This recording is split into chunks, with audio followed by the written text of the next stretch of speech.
नमस्कार, कसे आहात तुम्ही सर्व? आय होप की तुम्ही सर्वजण मस्त आणि मजेत असाल. व्लॉगला सुरुवात केली सकाळपासून आणि इथे कपडे आवरण्याचं माझं काम चालू होतं, कारण की गावाला जाण्यासाठी निघणार होतो. रामला घेऊन मला बसनेच प्रवास करायचा होता, त्यामुळे मग कपडे थोडेसे जास्तीचे सुद्धा न्यायचे होते. रामला मामाच्या गावी ठेवण्याचा प्लॅन होता, पण पाहूयात आता पुढे कसं होतंय. त्यामुळे मग रामचे जास्तीचे कपडे घेतले होते आणि नेक्स्ट डेला मी लगेच पाठीमागे येणार होते, कारण की ब्लाऊजचं काम बरंच पेंडिंग होतं आणि मग सारखे कॉल मेसेज चालू होतात की कधी येणार, ब्लाऊज कधी देणार. एक दिवस जरी गावाला गेलं ना तरीसुद्धा पाठीमागून ब्लाऊजची इतकी घाई होते. आणि जर मी रोजच घरामध्ये असेल ना, असं कधी घाईचं काम होत नाही, कोणाचे फोन कॉल्स वगैरे.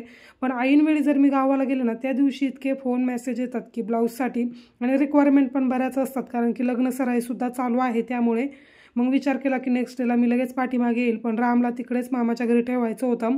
तिकडे माणसांमध्ये थोडासा राहिला ना, बोलणं वगैरे त्याचं खूप चांगलं सुधारतं आणि बोलायला सुद्धा बऱ्यापैकी तिकडेच लागला होता तो. त्यामुळे मग विचार केला की एक वीकसाठी तरी का होईना पण तिकडे ठेवूयात. त्यामुळे मग त्याचेच फक्त थोडे जास्त कपडे घेणार आहेत. माझे काय एक दोन घेईल किंवा घेणार सुद्धा नाही. तिकडे गेल्यानंतर मग कसं तरी एक दिवस मॅनेज होऊन जातं. तर आता इथे तेच माझं काम चालू होतं. माझं तर आवरून झालं होतं, फक्त रामचं आवरायचं होतं. आणि सकाळी माझी इतकी घाई गडबड झाली, नेमकं घड्याळ बंद पडलेलं आणि घड्याळामध्ये 11:45 वाजून जो काय टायमिंग आहे तो थांबलेला. आणि नंतर मी विचार करायचे की चला अजून बराच वेळ आहे, 12 वाजता निघूयात, कारण की 2च्या अंदाजानुसार मला गावाला जे आहे ते पोचायचं होतं, कारण त्यावेळेस कार्यक्रमाचा टायमिंग होता. आणि नंतर घड्याळ बंद पडलं हे काही माझ्या लक्षात आलंच नाही. आणि नंतर सगळं आवरल्यानंतर मोबाईल पाहिला तर ऑलरेडी 12:15 वाजून गेले होते. म्हटलं खूपच लेट झाले, कारण की जाईपर्यंत ट्रॅफिक वगैरे लागेल या विचाराने मी 2 तास आधीच निघणार होते. तसं तर 1-1.25 तासामध्ये शिरूरमध्ये पोचून जातं. येथे माझं दोघांचंही आम्ही आवरून घेतलं आणि रामला नाही तर टिक्का लावायचा कार्यक्रम चालू होता. सारखं त्याचं पायाला हाताला सगळीकडेच त्याला लावून घ्यायचं असतं, तर ते झालं. आणि त्यानंतर मग आवरून आता आम्ही निघालो. पटकन बॅग पॅक केली. रामचे थोडेसे जास्तीचे कपडे घेतले होते, पावसामुळे काही ताणाताण व्हायला नको या अर्थाने कपडे वगैरे पॅक केले. आणि त्यानंतर बसने प्रवास करून आम्ही शिरूरमध्ये पोहोचलो. तर आम्ही गेलो होतो जिमचं थोडीशी सत्यनारायणाची पूजा करायची होती, कारण की 3 दिवस आधीच त्यांचं चाललं होतं की थोडंसं ॲडमिशन वगैरे स्टार्ट करूयात. म्हणजे ज्यांना कोणाला ॲडमिशन करायचं असेल, ट्रायल करायचं असेल, जिम व्यवस्थित पाहिजे असेल, या अर्थाने मग काय केलं, 3 दिवस आधीच ॲडमिशन वगैरे चालू केलं. बाकी जिमची डिटेल, टायमिंग किंवा फीज वगैरे ना, हे मी तुम्हाला नेक्स्ट व्हिडिओमध्ये डिटेलमध्ये सांगेल. जर शिरूरमध्ये कोणी राहत असेल किंवा कारेगावच्या आसपास राहत असेल तर तुम्ही नक्कीच तुमचं ॲडमिशन जे आहे ते कन्फर्म करू शकता. अजून उद्घाटनाचा प्रोग्राम जो आहे तो केलेला नाही. त्यावेळेस मी छान असा डिटेल व्हिडिओ बनवेल, मशिनरीज कोणत्या आहेत किंवा बाकी सर्वच गोष्टी, टायमिंग, फीज वगैरे ह्या सर्व गोष्टी त्या व्लॉगमध्ये सांगेल, जेणेकरून की जर शिरूरमध्ये किंवा कारेगावच्या आसपास, रांजणगावच्या आसपास जर कोणी राहत असेल तर त्यांना ते खूप इझिली त्यांना त्या गोष्टी कॅप्चर करता येईल आणि त्यांना ते सर्व माहिती पडेल. यासाठी आत्ता ना फक्त थोडीशी सत्यनारायणाची पूजा करायची होती, कारण की आपल्या हिंदू धर्मामध्ये कोणत्याही गोष्टीची सुरुवात करायची म्हटलं की गणपतीची पूजा असेल, सत्यनारायणाची पूजा असेल, या ज्या काही पूजा असतील त्या करूनच हे सर्व ओपनिंग वगैरे केलं जातं. फक्त घरातलेच मंडळी कार्यक्रमासाठी होते. कार्यक्रम असा काय मोठा नव्हता, फक्त घरातले जे माझे चुलत्या काक्या होत्या त्या सर्वजण मिळून, मम्मी पप्पा हे सर्व जण होते. फक्त थोडंसं स्नॅक वगैरे ठेवलं होतं. आता एवढे जे काही तुम्हाला इथे व्यक्ती दिसत आहेत ना, तेवढेच फक्त कार्यक्रमासाठी होते. आणि माझ्या बहिणीचा मुलगा आणि मी आणि राम. आता माझा काही जाण्याचा प्लॅन नव्हता, पण रामला गावाला ठेवूयात या हेतूने मग मी सुद्धा गेले होते. म्हटलं थोडासा पूजेचा कार्यक्रमाचा सुद्धा आस्वाद घेता येईल आणि त्यानंतर रामला सुद्धा ठेवता येईल. समोरनं माझं फार्मसीचं कॉलेज आहे जे तुम्हाला दिसतंय तिथे, त्याच्याच समोरनं दिग्विजय शोरूम आहे, त्याच्यावरतीच जे काही जिम आहे ती स्टार्ट केलेली आहे. अजून पोस्टर वगैरे काय तिथे लावलेलं नाही, त्यामुळे थोडासा गोंधळ होतो आहे की नेमकं कुठं आहे. पण आता थोडकी जी काय आहे ती पूजा करून घ्यायची होती आणि त्यासाठीच थोडासा सामान जो आहे तो बाकी होता, तर तेच घेण्यासाठी आम्ही दोघेजण निघालो होतो. तर फळं वगैरे थोडीशी राहिली होती, त्यानंतर केळीची पानंसुद्धा राहिली होती, तर तेच घेऊन आलो. त्यानंतर ना ब्राह्मण काकांना यायला खूपच लेट झालं होतं, कारण की ऑलरेडी त्यांची एक पूजा तिकडे होती. ती पूजा आटपून त्यांना इकडे यायचं होतं आणि 2 वाजता कार्यक्रम ठेवलेला होता, पण कधी 4:15 झाले हे कळलंच नाही. 1-1.5 तास जी आहे ती पूजा चालणार होती, त्यामुळे खूपच लेट झालं होतं. सर्वांना भूकसुद्धा लागली होती. आणि रामचंसुद्धा मी काय ॲज युजल फूड असं घेऊन आलेच नव्हते. म्हटलं 1 तासामध्ये पूजा वगैरे आवरेन आणि लगेचच घरी जाईल. तर 2च्या दरम्यानच आम्ही तिथे पोहोचलो होतो, पण काहीच तयारी नव्हती, कारण ब्राह्मण काकाच आले नव्हते. पूजा वगैरे मांडायला थोडासा टाईम जातो. या अर्थाने मी खाणं त्याचं काही पॅक करून आणलं नव्हतं. त्यालासुद्धा भूक लागलेली होती आणि मलासुद्धा भूक लागलेली होती आणि बाकी मंडळींनासुद्धा. त्यामुळे मग स्नॅक तर मागवलं आणि स्नॅक जसं आलं तसं लगेचच ब्राह्मण काकासुद्धा आले, त्यामुळे मग पूजेला सुरुवात झाली. तर मी माझ्या भावाला म्हटलं चला आपण काहीतरी खाऊन येऊया, तर रामला मी तिथेच ठेवलं आणि इथे ना व्हेज रोल्स म्हणून एक व्हेज आणि नॉनव्हेज दोन्ही रोल्स आहेत, तर तो म्हटला चल ट्राय करूयात. चांगलं होतं, छान टेस्ट वगैरे होती. तर आम्ही इथे ना पनीर रोल घेतले होते 3 रोल वगैरे खाल्ले आणि त्यानंतर मग लगेचच पूजेचं जिथं होतं ना त्या ठिकाणी आलो. तर डिटेल जी काही माहिती आहे ना ती जसं की मी तुम्हाला सांगितलं मी नेक्स्ट व्लॉगमध्ये देईल ज्यावेळेस उद्घाटनाचा प्रोग्राम असेल त्यावेळेस. तर ब्राह्मण काका आले आणि आमच्यासोबतच जसं आम्ही नाश्ता करून आलो ना तसं ते खाली आलेले होते. तर त्यांच्यासोबतच आता इथे आम्ही वरती चाललो होतो. डिटेल ॲड्रेस वगैरे मी सर्व जे काय आहे ते नेक्स्ट व्हिडिओमध्ये जे आहे कमेंट सेक्शन जिथं असतो डिस्क्रिप्शन बॉक्स तिथे पिन करेल, म्हणजे तुम्हाला एकदम सोपं जाईल त्या सर्व गोष्टी. पूजेचा कार्यक्रम जसा आवरेल ना तसं बाहेर जाऊन नाश्ता करून येऊयात असं सर्वांचं डिसाईड झालं होतं. पण नंतर खूपच लेट झाल्यामुळे मग बाहेरूनच नाश्ता वगैरे मागवला होता. स्वीटमध्ये लाडू, बालुशाही आणि त्यानंतर मग काही वडापाव मागवले होते. 20-25 तरी आम्ही घरातले व्यक्ती असू सर्वजण मिळून, तर एवढेच जण होते कार्यक्रमासाठी. बाकी कोणाला काही सांगितलं नव्हतं. म्हटलं उद्घाटनाच्या वेळेस सर्वांना सांगता येईल. असा प्लॅन थोडासा ड्रॉप झाला होता कारण की पावसाचे दिवस होते आणि सर्वांना येता येईल का नाही असं वाटत होतं. त्यामुळे मग तो कार्यक्रम जो आहे तो पुढे ढकलला आणि फक्त पूजा करून घेऊयात असा विचार केला. कारण की जर मुहूर्त जर आपण काढलेला असेल तर तो एक वेळ पाहून तो मुहूर्त ठरवला जातो, त्यामुळे त्या वेळेमध्ये ते झालं पाहिजे. आता इथे ब्राह्मण काकाची घाई चालली होती पूजा मांडण्याची आणि मुलांची घाई ना मशिनरी ज्या आहेत ना त्या सर्व ज्या आहेत ना त्याची डिटेल माहिती मी पुढे तुम्हाला सांगेलच व्हिडिओमध्ये. आता मला सुद्धा यामधलं काही म्हणजे 0% नॉलेज आहे, मला काही याच्यामधलं माहीत नाही, त्यामुळे सांगता येणार नाही. त्यामुळे माझ्या भावाच्या मदतीनेच तुम्हाला ज्या काही मशिनरीज आहेत, अवेलेबिलिटी काय आहे किंवा काय काय तुम्हाला फॅसिलिटीज तिथे भेटणार आहे सर्व मी नेक्स्ट व्हिडिओमध्ये तसं डिटेलमध्ये सांगेलच.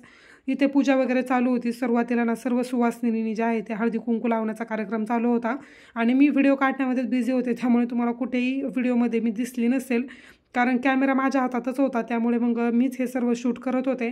कार्यक्रम तर होतोच पण मेमरीज म्हणून आपल्याला हे सर्व सेव्ह करता येतं, त्यामुळे माझा अट्टहास असतो की कुठेही गेलं आणि काहीतरी कॅप्चर करण्यासारखं असलं की मग ते सर्व शूट केलंच पाहिजे.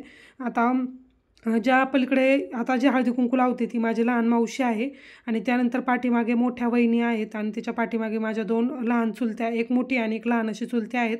आणि एका चुलतीला यायला काही जमलं नाही कारण की घरीसुद्धा कोणीतरी पाहिजे, त्यामुळे मग ती घरीच थांबलेली होती. हे मोठे चुलते आहेत जे तिथे बसलेत व्हाईट शर्टवाले ते. त्यानंतर मग बाकी मम्मीला तर तुम्ही ओळखताच, बऱ्याच व्हिडिओमध्ये मी तुम्हाला दाखवलेलं आहे. आणि पुढे जी बसली ती माझी मोठ्या भावाची मुलगी आहे. या व्यतिरिक्त मग बाकी आम्ही एवढेच जण होतो, त्यामुळे मग ओळख करून देण्यासारखं बाकी असं कोणी नव्हतं. आणि वैष्णवीचे पप्पा आणि हे माझे बारके चुलते आहेत आणि बाजूला जो बसलाय तो माझा मोठा चुलत भाऊ.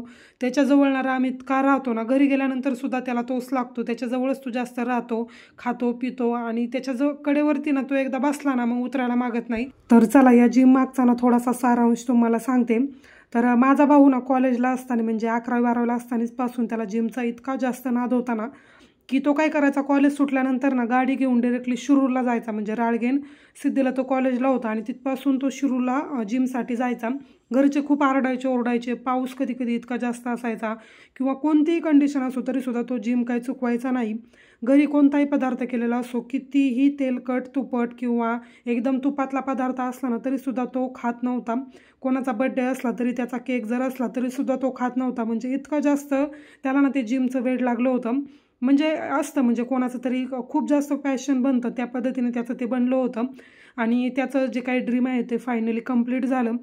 खूप म्हणजे तो ज्या वेळेस जिमला जायचा किंवा कुठेही कोणत्या जिममध्ये त्याचं ॲडमिशन झालं, तो ट्रेनिंग घ्यायचा सुरुवातीला. म्हणजे ट्रेनरचं काम केलं त्याने, खूप जिममध्ये केलं, इकडं शिक्रापूरला असेल, शिरूरला असेल.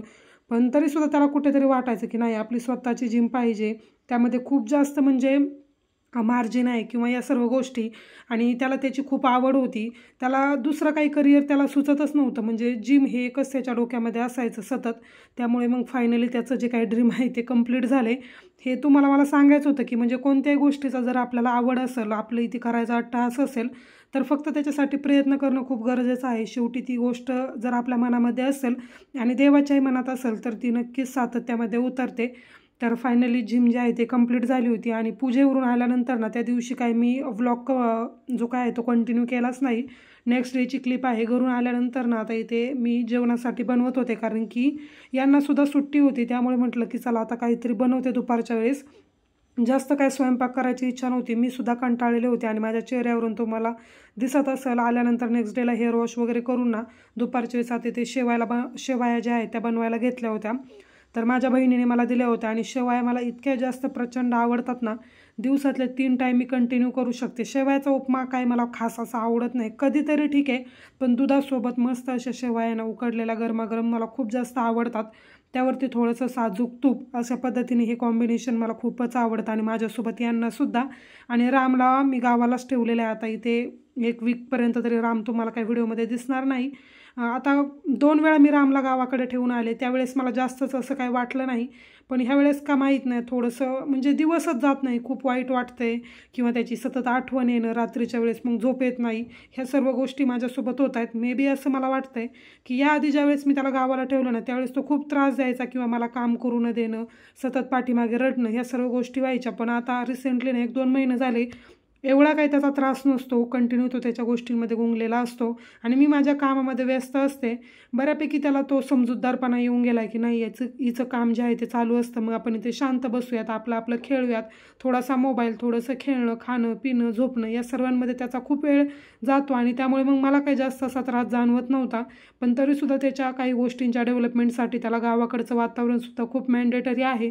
जसा झाला आहे तो तसा इकडेच होता आणि मी असा कधी विचारही केला नव्हता की माझ्या कामामुळे म्हणा किंवा त्याच्या काही चांगल्या सवयींकरता मला त्याला गावाला ठेवावं लागेल. आणि गावाकडे सर्वच जण त्याला खूप जास्त जीव लावतात, त्यामुळे असं काही वाटत नाही. आणि त्यालासुद्धा मी बी इकडे आठवण येत नसेल, व्हिडिओ कॉल वगैरे केला ना तरीसुद्धा आनंदाने खेळतो वगैरे, रडत वगैरे काहीच नाही. त्यामुळे मग माझ्या मनालासुद्धा कुठेतरी समाधान राहतं. पण ते म्हणतो ना आपण एक आई म्हणून आपल्या मनामध्ये ते गिल्ट असतं की आपण आपल्या कामासाठी म्हणा किंवा त्याच्या चांगल्या सवयींसाठी आपल्याला त्याला गावाला ठेवावं लागतंय. पण असो, जर काही चांगलं घडायचं असेल तर थोडंसं सॅक्रिफाईस करणंसुद्धा गरजेचं आहे. आता आल्याप्रमाणे जे काही माझं काम आहे त्यालासुद्धा सुरुवात केली आणि ज्यावेळेस मी गावाकडून आले ना त्यावेळेस मला अर्जंट ब्लाऊजचीसुद्धा ऑर्डर होती, तीसुद्धा कंप्लीट केली. त्या दिवशी अक्षरशः मला दुपारचे 5-5:30 वाजले होते सायंकाळचे जेवणासाठी. तर ते काही मी शूट केलंच नाही, कारण की घरातली आवरावरे असते. एक दिवस जरी गावाला गेलं तरी पाठीमागे कसा सर्व पसारा असतो याची काही वेगळं सांगायची मला गरज नाही. ते सर्व आवरलं, त्यानंतर मग कामाला सुरुवात केली. आता ब्लाऊजचं कटिंग करायला बसली आहे आणि असंच आता डेलीचं रुटीन असणार आहे. तुम्हा सर्वांना माझं सकाळपासून रुटीन ते संध्याकाळपर्यंत कसं असतं हे पाहायचं आहे. आता एका व्हिडिओमध्ये काय दाखवणं शक्य व्हायचं नाही, कोणत्या तरी व्हिडिओमध्ये मी माझं सकाळचं किंवा इव्हिनिंगचं रुटीन असेल ते कसं असतं हे दाखवेल. ॲज युजल रोज काय सारखं असेल असं पण नाही, बऱ्यापैकी खूप सारे चेंजेस असतात, पण तरीसुद्धा दाखवण्याचा प्रयत्न करेल. बाकी हा व्हिडिओ तुम्हाला कसा वाटला ते मला नक्की कमेंट करून सांगा. आवडला असेल तर व्हिडिओला लाईक करा. तुम्ही व्हिडिओ तर पाहता पण लाईक करायचं विसरता, त्यामुळे लाईक करत जा. आपण भेटूयात नेक्स्ट व्हिडिओमध्ये, तोपर्यंत